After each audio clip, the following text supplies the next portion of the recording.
Bien, ¿pudieron releer un poco lo que vimos la semana pasada de nuestro amigo Piaget?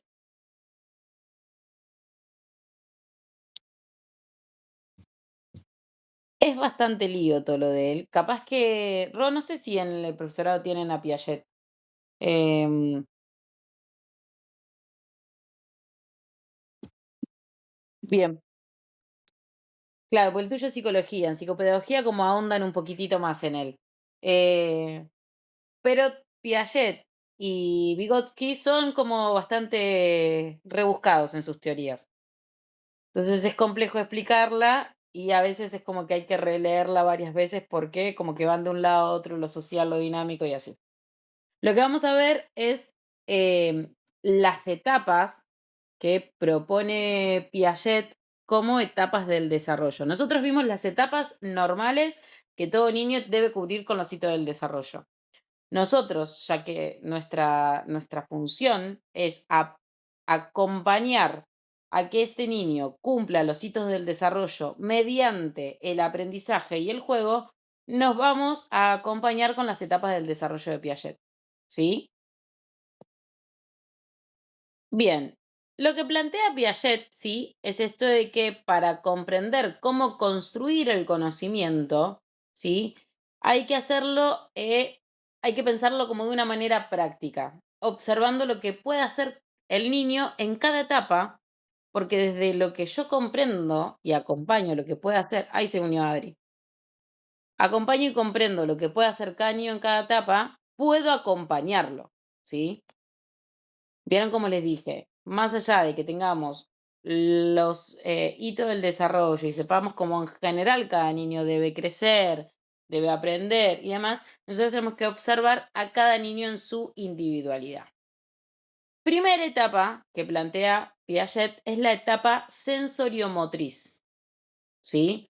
Es esto de aplicar todo lo que es sentidos y movimiento. ¿Desde dónde aprende el niño? Desde aprender su esquema corporal, ¿sí? Acá no hay pensamiento simbólico.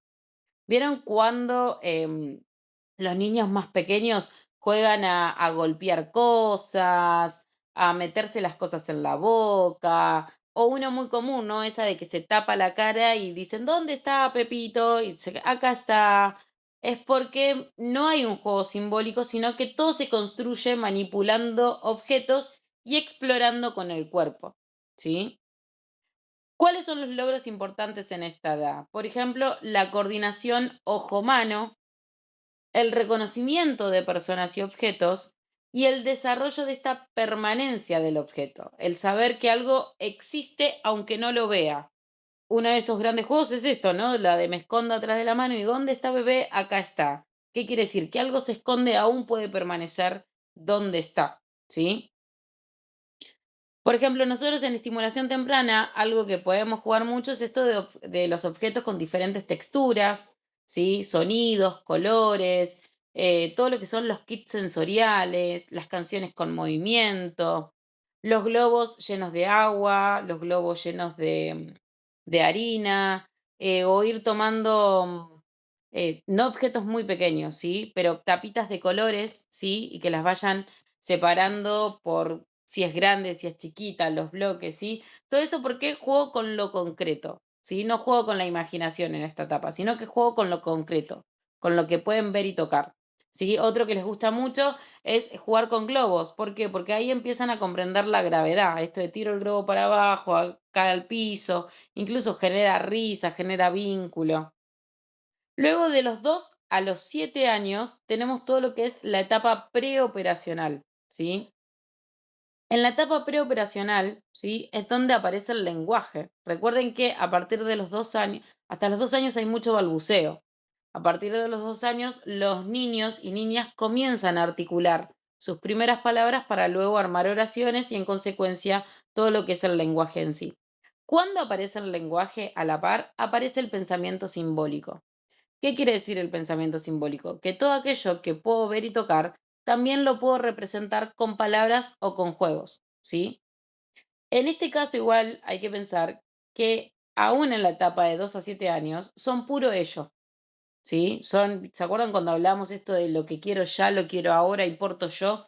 ¿Por qué? Porque aún están en construcción de todo lo que tiene que ver con el yo y el super yo, de las reglas, de las normas, de los límites.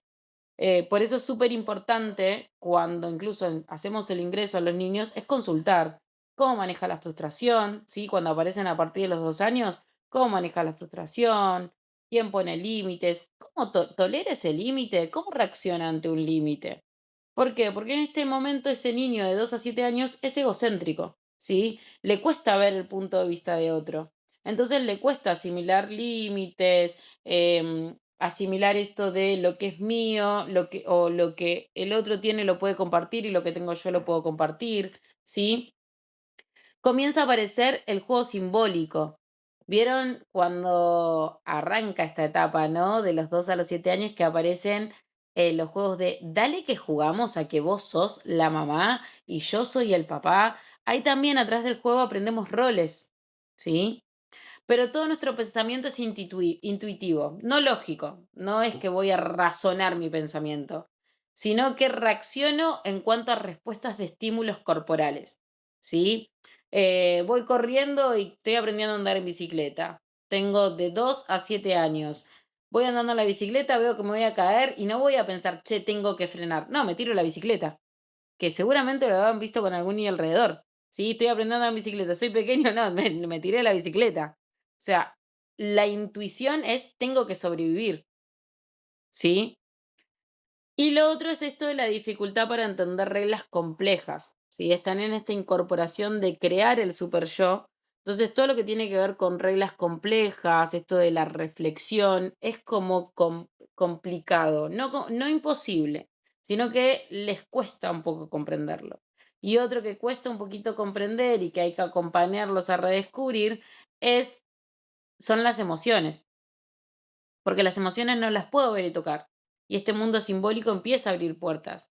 Y las emociones son muy simbólicas, son abstractas, entonces es complejo que ellos la puedan comprender.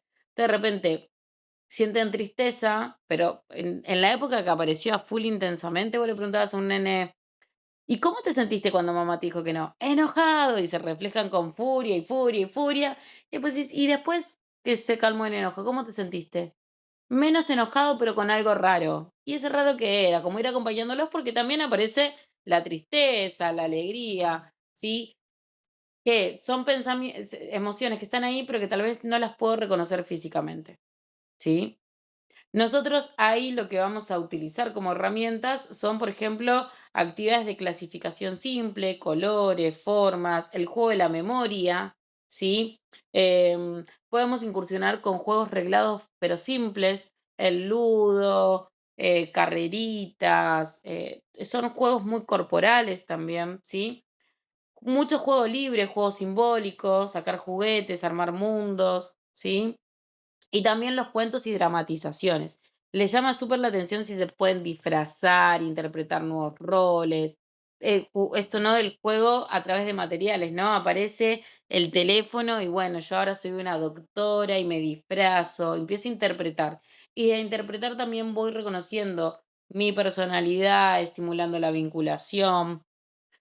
Bien, luego de los 7 a los 11 años, que acá igual no es una etapa en la que nosotros participemos, pero que igual es necesario que sepamos, ¿sí? Aparece la etapa de las operaciones concretas.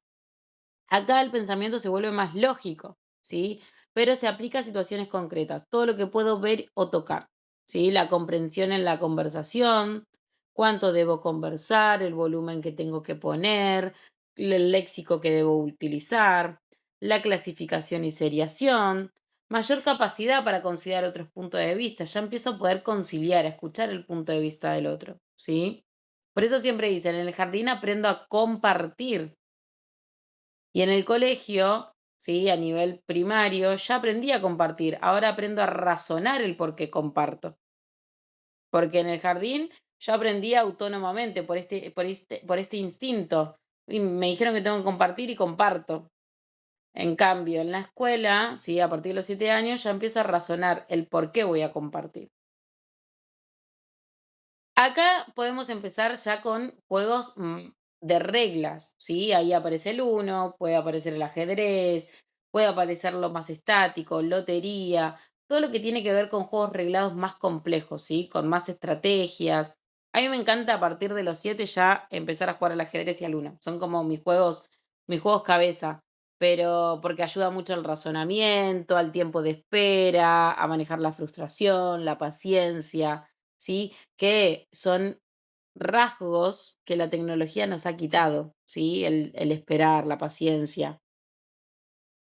Y también aparece todo lo que tiene que ver con experimentos. Les re gusta jugar con experimentos. El de, che, armemos en vez de jugar y ir a comprar el slime, armémoslo. En vez del squishy, que están todos con el squishy. Bueno, ¿y con qué materiales lo podemos armar? Construir masa, armar burbujas, todo lo que tiene que ver con o sea, con todo lo que es descubrir, ¿sí? Pero desde lo concreto. Luego tenemos la etapa de operaciones formales, que son a partir de los 11 años en adelante, que es donde se desarrolla el pensamiento abstracto. Dato particular. Las personas, muchas veces, con trastorno del neurodesarrollo, por ejemplo, personas TEA, em, Asperger, esta etapa, la de el pensamiento de operaciones formales, en donde se desarrolla el pensamiento abstracto, suele estar desfasado, porque el abstracto es muy complejo de poder llevarlo adelante cuando ellos quedan en la etapa operacional, en la etapa de la lógica. No imposible, pero necesitan como otras herramientas más de material concreto para poder llegar al pensamiento abstracto, ¿sí?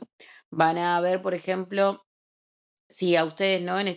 Si siguen estudiando otra cosa luego, em, de repente dicen, bueno, tengo que acompañar a un niño de 11 años con TEA que de repente no van a entender los chistes o las emociones y lo van a llevar a la lógica. Y lo que hace es tener una incomprensión en el lenguaje y la comunicación con otros, ¿sí? Una de las características de las operaciones formales es del pensamiento hipotético, el deductivo, y también aparece todo lo que son las reflexiones. Acá es donde empieza a construirse el super yo, donde empiezo a reflexionar sobre valores, justicia, futuro, qué está bien, qué está mal, ¿sí? Eh, ¿Cómo podemos estimular si alguna acompaña o se vincula? Es esto del debate y la reflexión y mucho de lo que son las actividades que impliquen planificación, ¿sí? Sí, es muy importante, como digo siempre, recordar que cada niño tiene su propio ritmo, ¿sí? Estas etapas son orientativas. No necesariamente estos niños van a llegar con la edad cronológica según lo que se viene estipulado. El aprendizaje es, como dijimos, como lo plantea Piaget, y es esta interacción con el entorno también.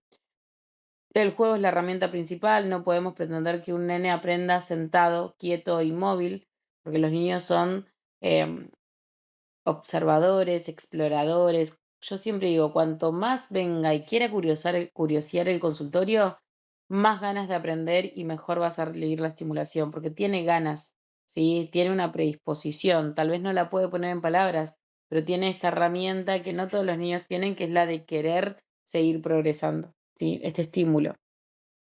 Y el adulto, nosotros, no cumplimos este rol cumplimos un rol de facilitador, no tanto de exigencia, ¿sí? No vamos a caer con lo que pretendemos que hagan, sino con lo que vamos a ir acompañando que realicen. ¿Bien? ¿Hasta ahí alguna duda, consulta con respecto a todo lo que es la mirada de Piaget?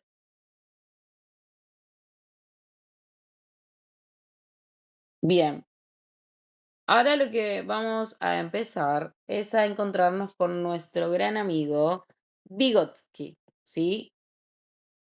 ¿Alguien escuchó alguna vez hablar de Vygotsky?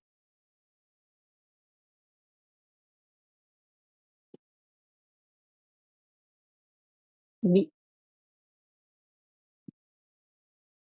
Y por y sí,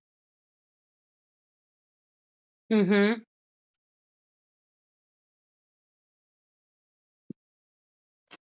Es que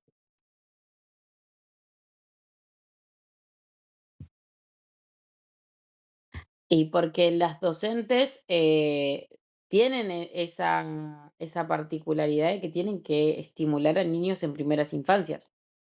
Vuelvo, nuestro sistema educativo, ustedes cuando están preparadas, las preparan para niños de 2 a 3 años en adelante en el proceso áulico, pero la realidad social que nos estamos atravesados es que hoy llegan al aula niños de 6 meses. Entonces, nada, tienen que acompañarlo desde cero, ¿sí? Nosotros lo vemos. ¿Cómo?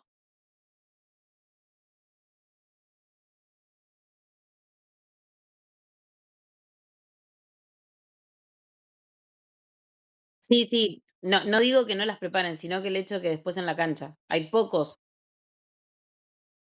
Exactamente. Por ejemplo, acá en el barrio, creo que si hay dos, hay un montón. La mayoría comienzan los niños a partir de los 2 o 3 años. Por eso es que aparecen todos los espacios con especialistas en estimulación temprana como profesionales. Igual piensen en esto, que esto es parte para poder hacer del tratamiento, pero ustedes no solo van a acompañarlo en la estimulación, que es lo que hacen las maestras en nivel inicial, sino que también lo van a acompañar en la evaluación del diagnóstico. ¿Sí? Em, sí es súper importante saberlo, primero porque es de donde estudiamos nuestra base teórica y también porque luego nos sirve para articular y manejar el mismo idioma cuando trabajemos en los equipos interdisciplinarios, que comprende esto de poder estar em, en los equipos de orientación, por ejemplo, de nivel maternal, nivel inicial. Em, Datito de color, en algunos equipos de orientación de niveles iniciales suelen pedir estimuladoras tempranas, ¿sí? Para esto lo que es el proceso de evaluación. Es más, nosotros ahora estamos trabajando con un maternal y hacemos observaciones. Bien, Vygotsky, mi amigo Vygotsky. Fue un psicólogo, ¿sí? Nació en 1896 en la actual Bielorrusia y falleció en 1934, súper joven, súper, súper joven, a los 37 años. Y es uno de los principales referentes de la psicología del desarrollo y la educación. ¿Por qué son referentes? Porque fueron los primeros, tanto él como Piaget, en hablar en las primeras infancias, ¿sí? En poder ponerle foco de atención a lo que son los periodos de desarrollo de las niñeces, ¿sí? Se formó en todo lo que era filosofía, literatura, derecho, pero él se centró en esto de entender cómo se desarrolla todo lo que tiene que ver con el pensamiento en interacción con el entorno social. A diferencia de otros autores, ¿sí? Como Piaget y demás, él sostuvo que el aprendizaje no solo es individual, sino profundamente influido por la cultura, el lenguaje, el vínculo con los otros. Pensemos incluso en Freud. Freud hablaba de que este niño se construía por pulsiones, que las pulsiones las generaba por sí mismo. ¿Sí? Melanie Klein, pecho bueno, pecho malo, pero no hablaba de este vínculo maternal.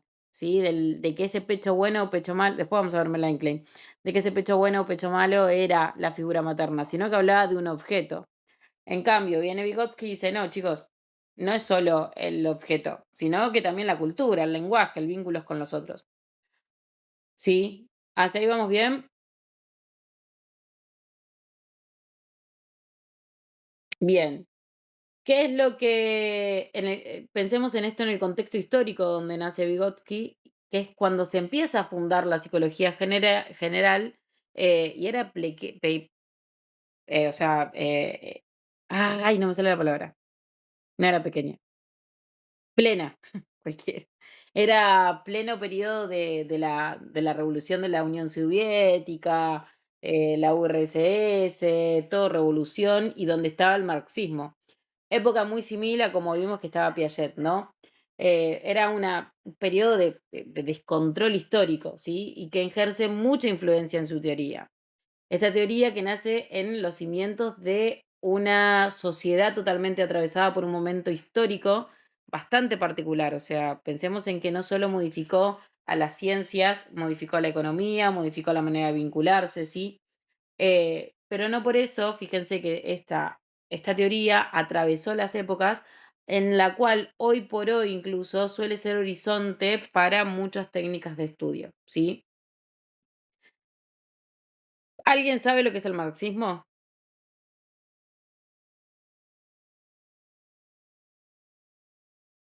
Más allá de ser una postura ideológica, todos estos referentes, por ejemplo, Vygotsky, entiende el marxismo como aplicarlo a la psicología, ¿sí?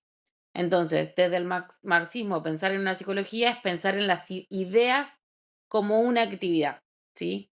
Pensando en esto, en que la materia es lo que antecede al sujeto y lo determina. Marx, que fue un sociólogo que expuso situaciones atravesadas por la sociedad, aplicadas a la psicología y al sujeto como ser humano, pensaba en la psicología como una ciencia inútil, pero una ciencia que solo servía para un ejercicio de control y de dominación de los seres humanos, ¿sí? En eso aparece Vygotsky, diciendo, esperen, acá hay algo extraño en lo que nace a la posibilidad de una psicología marxista como una psicología histórico-cultural, en donde se denomina este tipo de psicología marxista, pero reversionada por Vygotsky, como una psicología histórico-cultural, ¿sí? En donde algunos hablan desde una psicología marxista cognitiva, ¿sí? Vygotsky tiene esta particularidad que reversionó a lo que tiene que ver con la teoría de Marx con respecto a la psicología. ¿Qué es lo que introduce Vygotsky a este pensamiento? Primero, desde una biología internalista, ¿sí? Es donde existen sistemas internos donde hay un sujeto pasivo que solo recibe información, ¿sí? Que ingresa por todos sus órganos perceptivos, por la percepción. Entonces, el sujeto recibe información de la materia. Para Vygotsky, la materia, entendida como un entorno social, ¿sí? Es lo que brinda las condiciones de posibilidades de vida, ¿sí? También transforma a este sujeto. Entonces, no solo el sujeto es transformado transforma la materia, sino que la materia transforma el sujeto. Entonces, de este modo, lo que plantea Vygotsky es que este modo de pensamiento y de aprendizaje no es lineal, sino que es bidireccional. En el desarrollo infantil, que es donde él incursiona, dice que interaccionan diferentes ejes, el orgánico biológico con el eje cultural y social, y que luego en sí existe una integración. ¿Se entendió? Sí. Materia es todo lo que nosotros transformamos. ¿Qué es lo que hace el sujeto a través de la historia humana? O sea, ¿Se acuerdan que lo hablamos, no? Antes nosotros estábamos en horda, que al principio transformamos la madera en fuego, aparece el fuego, desde el fuego construimos casas, transformamos nosotros, exactamente, nosotros transformamos la materia, transformamos nuestro entorno. ¿Qué quiere decir que transformamos nuestro entorno? Que modificamos nuestra cultura, modificamos los sistemas de aprendizaje, modificamos el lenguaje, modificamos hoy por hoy tecnología, percepciones, pero a su vez ese entorno que se modifica también me modifica a mí. No solo yo voy y modifico, ¿sí? Es como es esto. Yo voy y transformo madera, carbón y un encendedor ¿en qué? En una fogata. Esa fogata queda ahí, yo solo la transformé. No, porque esa fogata también me transforma a mí, porque si tenía frío ahora tengo calor, porque si tenía hambre ahora me puedo alimentar. Empieza como a transformarnos en un ida y vuelta, ¿sí? Entonces, nos transforma de una manera orgánica y biológica, que a su vez está transformado por otro eje, que es el cultural y el social, y que en sí todo termina integrado, ¿sí? Esto es lo que propone Vygotsky. Entiende que toda actividad, en este caso la función psicológica, tiene su origen en la interacción con el ambiente, pero a su vez con otros seres humanos. ¿Sí? Una de las ideas más firmes de Vygotsky era que la investigación psicológica no debía desconectarse de las actividades prácticas ligadas al mundo real. ¿Sí?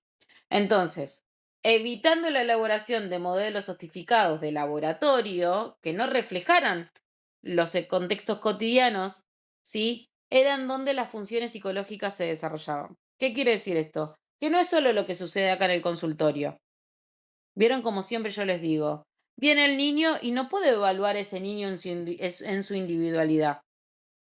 No puedo comprender que el niño solo se transforma con lo que yo le estoy sugiriendo, sino que también se transforma con sus vínculos en la escuela, con sus vínculos en familia, con los otros terapeutas, con los niños del barrio, la situación socioeconómica, si tiene acceso a todas las terapias, que todo lo va transformando. que no es solo esta mirada de laboratorio, ¿sí? La convencional, la sotificada, la estructurada, porque la vida no es estructurada, ¿sí? Tenemos un montón de otras tangentes que nos van atravesando, ¿sí?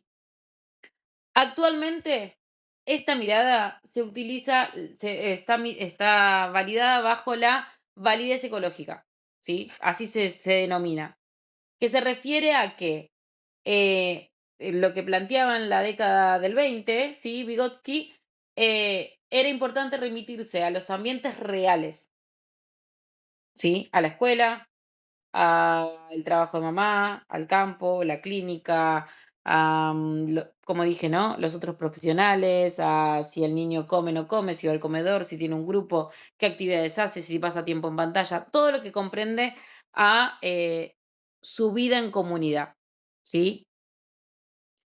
Esto planteaba que sí o sí el niño está atravesado por las variables socioculturales, ¿sí? Esta visión de Vygotsky lo que hace es hincapié en los orígenes sociales del conocimiento y se interesa por la función que cumplen los adultos en las interacciones con los niños durante la crianza. Por eso siempre sostengo, viene un niño hablante tardío y demás, que vaya al jardín, que vaya a talleres de estimulación temprana, que vaya a una ludoteca, que interactúe con otros niños, ¿sí? Las acciones específicas que realizamos y las formas especiales de interacción que establecen los mismos niños por sí mismos cuando se vinculan con otros pares van permitiendo construir el plano intersubjetivo de materia-sujeto. O sea, cómo yo me voy transformando con lo otro que tengo al lado. Al principio es con los juguetes y luego es con mi par, ¿sí? Y estas funciones psicológicas, siendo asistidos por ellos mismos en este modo supervivencia, hace que puedan paulatinamente dominarlas de manera autónoma, voluntaria y consciente en el plano intrasubjetivo. Por eso es súper importante el desarrollo cultural del niño, ¿sí? Porque también desde ahí es desde donde aprende. Toda función del desarrollo cultural del niño aparece dos veces. Primero a nivel social y más tarde aparece a nivel individual.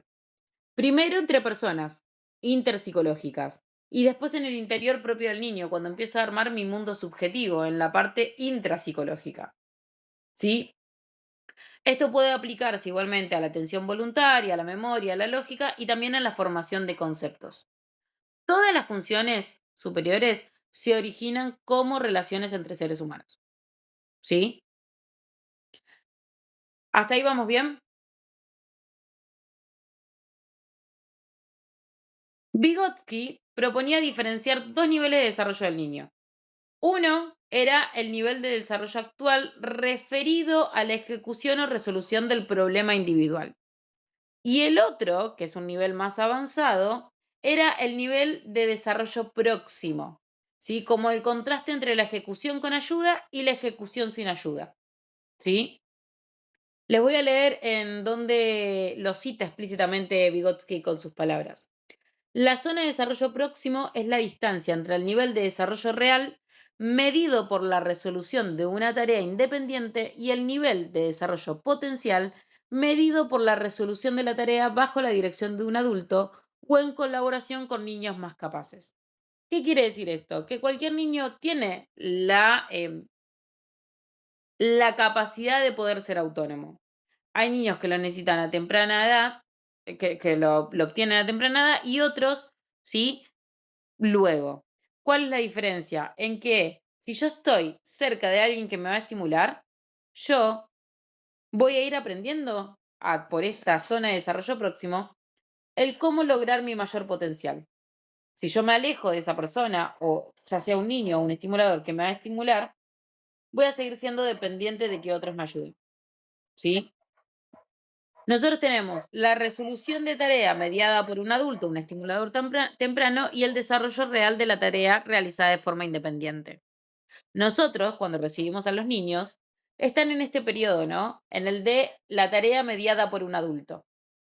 ¿Por qué? Porque en casa la tarea está siendo totalmente solventada por un adulto. Viene acá y nosotros estamos como dando los primeros ayudos. Empezamos con la zona de desarrollo próximo para que el final sea este niño trabajando independientemente. ¿Sí? Es la relación con un adulto lo que luego, ¿sí?, puede convertirse en el desarrollo real de mañana. ¿Qué es lo que quiere decir esto? Todo educador, todo estimulador temprano debe dirigir la atención al desarrollo, no del ayer, sino del mañana de este niño, ¿sí? El niño inicia siempre en un espacio o una zona intersubjetiva y luego puede independizarse, ¿sí? Y así ir avanzando al conocimiento. ¿Se entendió hasta ahí?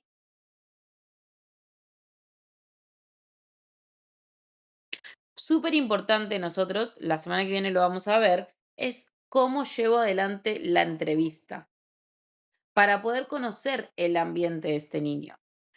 Porque el ambiente es como sumamente importante para saber si hay una correcta o hay que acompañar a generar más espacio de estimulación intrafamiliares, ¿sí? O intersociales. Vygotsky nos habla de que nacemos con un ambiente ya construido. Nosotros llegamos y ya todo a nuestro alrededor ya está inventado, o casi todo. El lenguaje, la familia que no elegimos, las condiciones culturales, todo lo que socialmente nos imponen. Entonces, nosotros ya tenemos un sentido histórico previo. Llegamos y ya todo eso ya está. Frente a esto, es que este niño tiene que construir un papel fundamentalmente creador, ¿sí? Que es algo que posibilita y constituye al sujeto. Esto es algo que lo precede, lo antecede, pero que una vez socializado, ¿sí? Y enmarcado por esto histórico, en lo cual yo vengo, tengo que decidir si puedo cambiarlo y participar, ¿sí? Las funciones psíquicas superiores tienen un origen histórico-social, ¿sí? Porque son las palabras, el lenguaje, pero el condicionamiento histórico-social va en pos al desarrollo psíquico humano, ¿sí? Esta idea de estas dos combinaciones en una dialéctica, o sea, en un ida y vuelta, hace que esta persona sea un ser social por la que luego, desde ese producto de la sociedad, va a ir comenzando a propiciar su propia personalidad, ¿sí? ¿Se entendió? Esto es lo que hay que entender. Nosotros venimos con un ADN, ¿sí?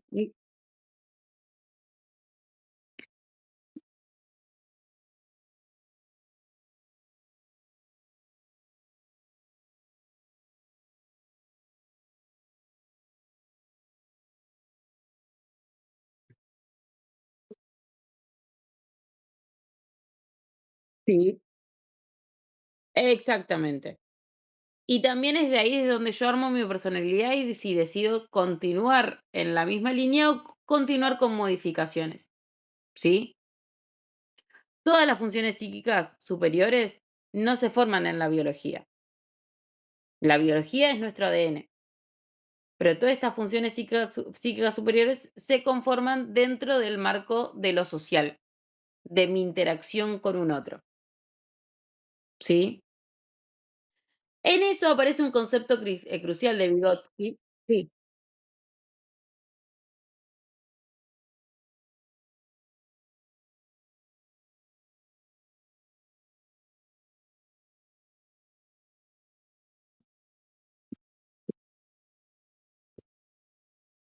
Ujú.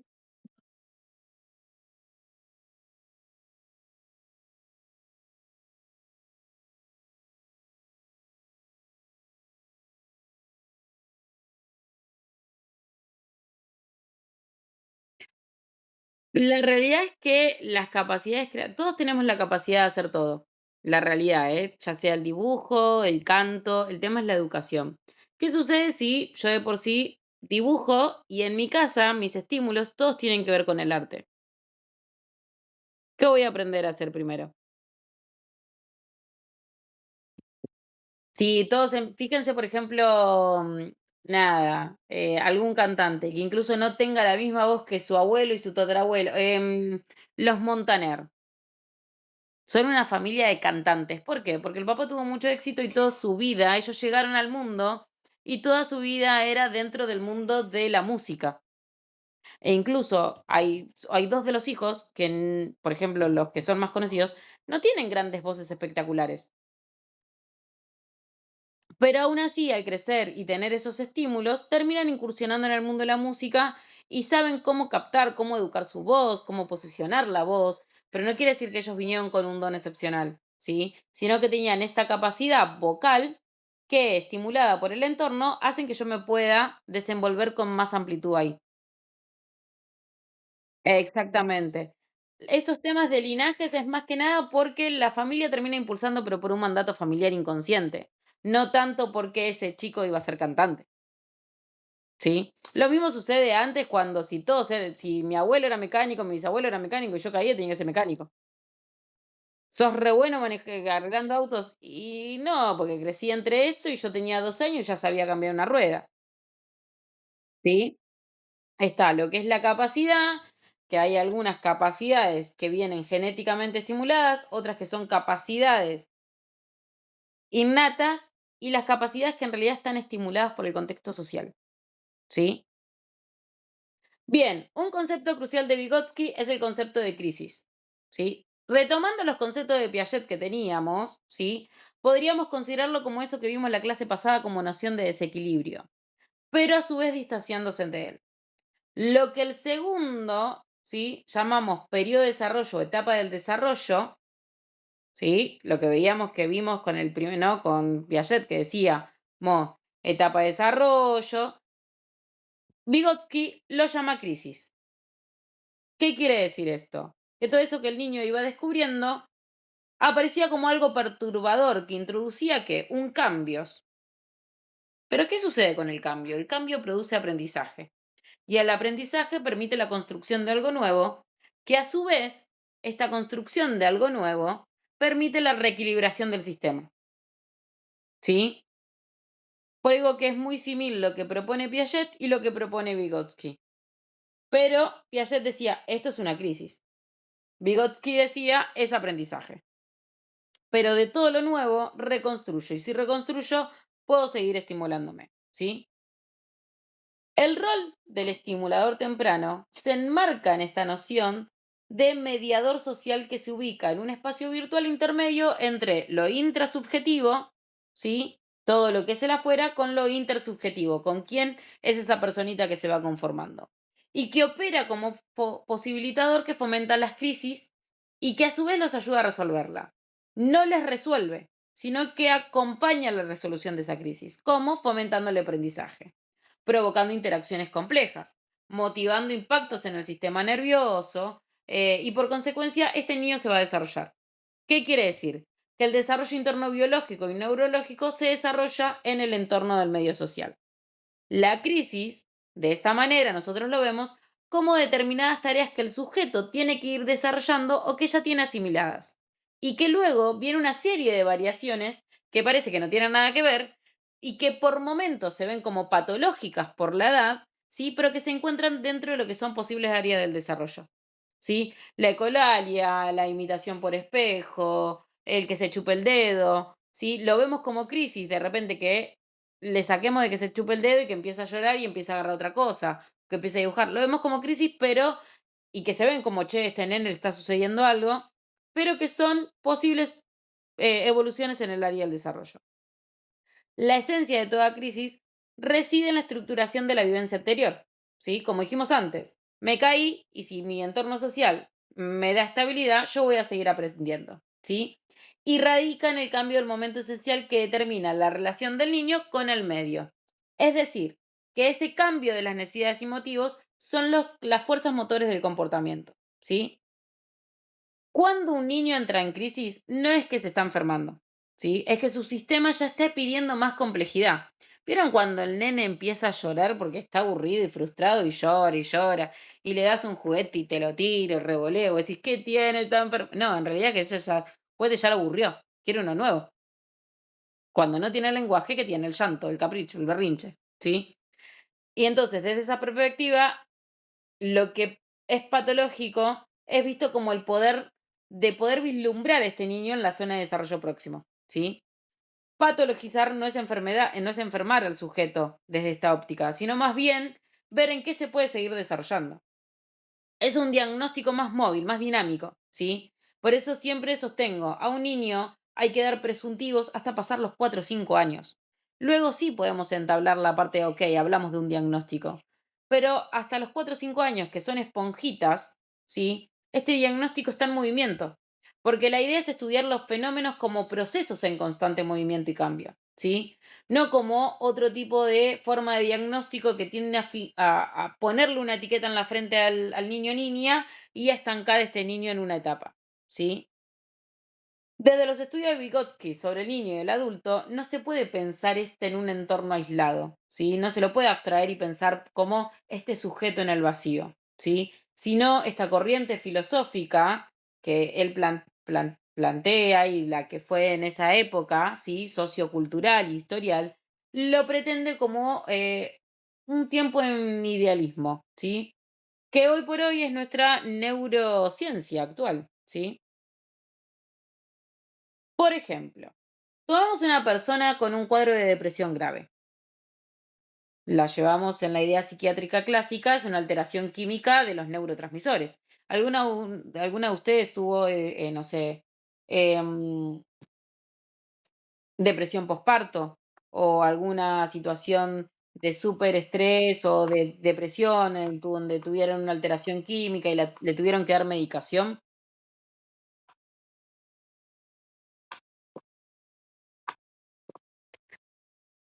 Habitualmente cuando alguien tiene un trastorno de depresión grave, aparecen los químicos industriales, ¿no? Todo lo que son los medicamentos. Cuando aparece un cuadro de depresión, lo que hay es una alteración química en donde los neurotransmisores producen una baja cantidad de serotonina, ¿sí? Entonces, lo que medica un psiquiatra habitualmente es un inhibidor a la recaptación de serotonina. Si este sujeto estuviera aislado de su medio, listo, le dan la medicación y anda bien. Pero ¿qué sucede si no modificamos el entorno?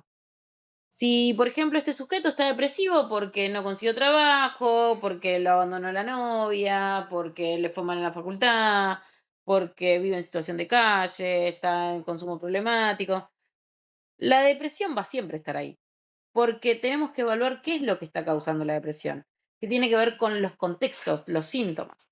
Entonces, el sujeto vuelve a estar depresivo y posiblemente tenga que suministrarle dentro de 15 días una dosis más alta o otro medicamento, ¿sí? La solución a esta problemática desde la perspectiva de Vygotsky es también modificar las interacciones de este sujeto para que no se vuelva a enfermar. Justamente el problema de las ciencias médicas, ¿sí? En términos generales, es que apelan al sistema interno. ¿Se acuerdan cuando hablamos de que curamos al enfermo? Pero en realidad nosotros tenemos que ver también el contexto social, ¿sí? Todo esto desde la mirada de Vygotsky. Vygotsky dijo en 1988, 1980, sí, 88. El desarrollo cultural del niño se caracteriza, en primer lugar, por el hecho de suceder bajo condiciones de cambios orgánicos dinámicos. El desarrollo cultural se superpone con el proceso de crecimiento, maduración y desarrollo orgánico del niño y que forma una totalidad con estos procesos. Solo a través de la abstracción podemos separar un conjunto de procesos del otro. Acá es donde vemos a Vygotsky desmontando la noción clásica de percepción, en donde el niño, ¿sí?, percibe las cosas de ciertos objetos de la realidad de manera distinta. Por ejemplo, es cuando de repente te dice, y pinta el cielo azul. No, yo lo quiero pintar verde. Porque desde la mirada lineal del adulto, ¿sí?, le vamos a decir, no, el cielo es azul. Y el niño, utilizando mucho su subjetividad, el juego simbólico, va a decir, no, yo lo quiero hacer verde. La pregunta obligada que nosotros nos tenemos que hacer siempre, como profesionales, es: ¿qué estamos esperando de este niño? Lo que tenemos que entender es que este niño puede contextualizar y entrenar su percepción semática, puede ampliarla.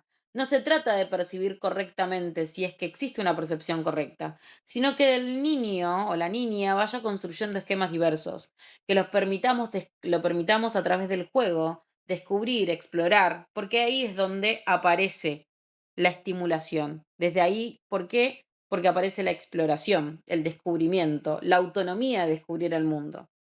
En el caso de estimulación temprana, también podría verse la perspectiva de Vygotsky en esto de que hay que contextualizar al niño, ¿sí?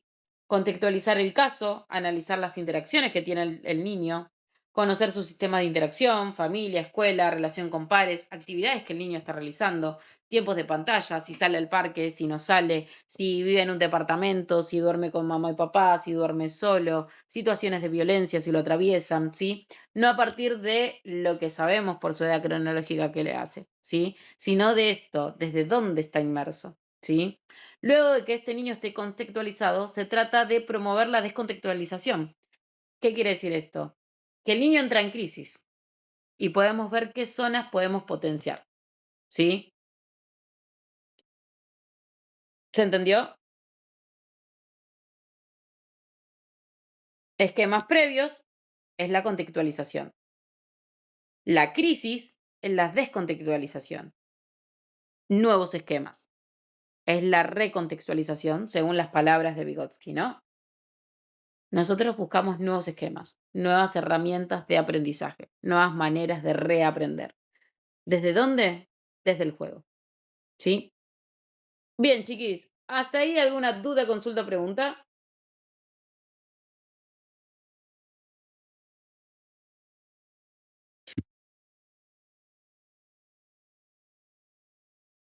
Bien, ¿se entendió? Piensen en esto en que es como una mirada panorámica. Seguramente, tal vez, si alguien hizo un terciario, un magisterio o alguna carrera superior, todo lo que es Vygotsky, Piaget, fue como mucho más al hueso y más interno. Em, Esto es como una mirada para que ustedes lo puedan aplicar, ¿sí? Y lo ideal es que el día de mañana ustedes puedan seguir estudiando, ¿sí? Y se puedan seguir capacitando para tener más herramientas, no solo a nivel consultorio, sino también para poder nosotros descontextualizarnos y generar nuevos esquemas de aprendizaje. Porque como siempre digo, aunque seamos adultos, podemos seguir aprendiendo, ¿sí? Chiquis, de este no hay preguntas, quédense tranquilas. La clase que viene vamos a ver lo que es informes. Les quería comentar algo. La semana que viene, el lunes, 5 de la tarde, vamos a estar dando un taller acá de signos vitales, toma de presión y toma de oxigenación. Sé, Adri, que estás re lejos, pero es un taller presencial porque, nada, virtualmente es muy complejo explicar esas cosas. Como profesionales de la salud, ¿sí? Sería súper importante que ustedes, si tienen el tiempo, puedan participar. Lo cubren dentro de lo que es el contexto de lo que estuvieron abonando de la cuota. No es obligatorio, pero la realidad es que está bueno, porque ustedes van a trabajar con otras personas, van a trabajar con otros, con niños. Si viene un niño que, por ejemplo, a nosotros hace poquito nos pasó que vino un niño blanco, se nos descompuso, le tomé la presión y después le tomé la diabetes y estaba teniendo una hipoglucemia. Y nosotros se encajó en consultorio y fue como, ok, mamá, hay que llamar a la ambulancia, te lo tenés que llevar al médico y actuando. Pero si yo no tengo esas nociones básicas, lo tengo ahí en el consultorio y lo paso desapercibido y después al nene le puede pasar algo, ¿sí? Eh, el primer miércoles van a ver, el primer lunes van a ver todo lo que es signos vitales, toma de presión, de saturómetro, oxigenación, temperatura, etcétera. Luego, cómo movilizar un paciente, ¿sí? Que a ustedes les va a servir mucho por el tema de que son niños pequeños. Y después va a haber una clase de RCP y Helmholtz, que también es súper importante, ¿sí? Para ustedes, no solo como profesionales, sino como seres humanos. No todos tenemos que saber RCP y se nos ahoga alguien en casa. ¿Qué hacemos cuando se nos ahoga alguien en casa? Entre que viene la ambulancia, lo perdemos. Entonces es súper importante que lo podamos aprender. Y también ustedes en particular, les dije que si se suman chicas de estimulación temprana, les vamos a enseñar a cambiar, a limpiar cánula. ¿Por qué? Porque a veces aparecen niños de estimulación temprana que tienen la traqueotomía y que son dependientes de la traqueotomía. Y a veces se enseña de se está llenando de saliva, ¿sí? Y es necesario que ustedes sepan cuándo aparecen esas alertas para avisar a la madre o a la enfermera que acompaña a esa niña para que haga la limpieza, ¿sí? Es después a gusto y piacere propio de ustedes si atienden casos así, pero nuestra responsabilidad es poder capacitarlas para eso. No les digo para hacerlos virtual porque es muy complejo hacerlo virtual, ya que tienen que verlo en vivo y en directo. Y lo va a estar dando dos enfermeros. ¿sí? Em, Así que si querés te puedo poner en videollamada ese día, Adri. Vos avísame, las pongo en videollamada para que lo puedan ver. Pero bueno,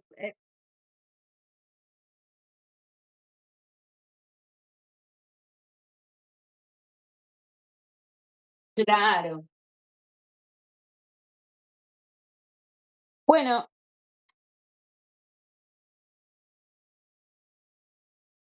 claro. Sería genial, ¿sabes por qué? Porque la realidad es que es algo que nos sucede con los niños. O sea, por ejemplo, niños con síndrome de Down o, o cosas así suelen usar traque, ¿sí? Y son traque dependientes. Entonces estaría bueno que si pueden. Ujú.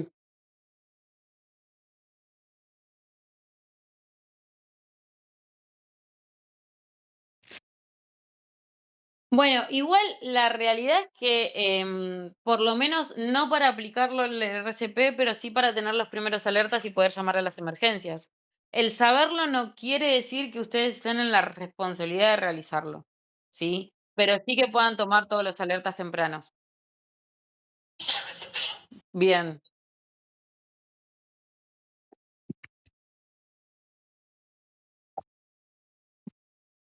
claro,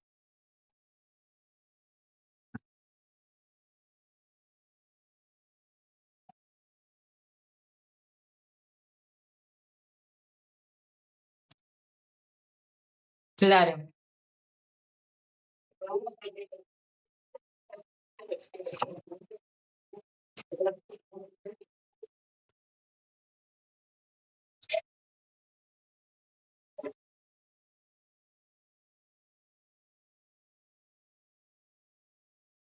Bueno, bien.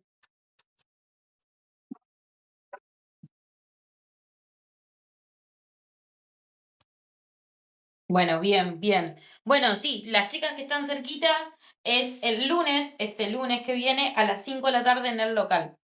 ¿Sí? Así que la que puede venir, golazo, y las esperamos. Cualquier cosita me escriben por privado, ¿sí?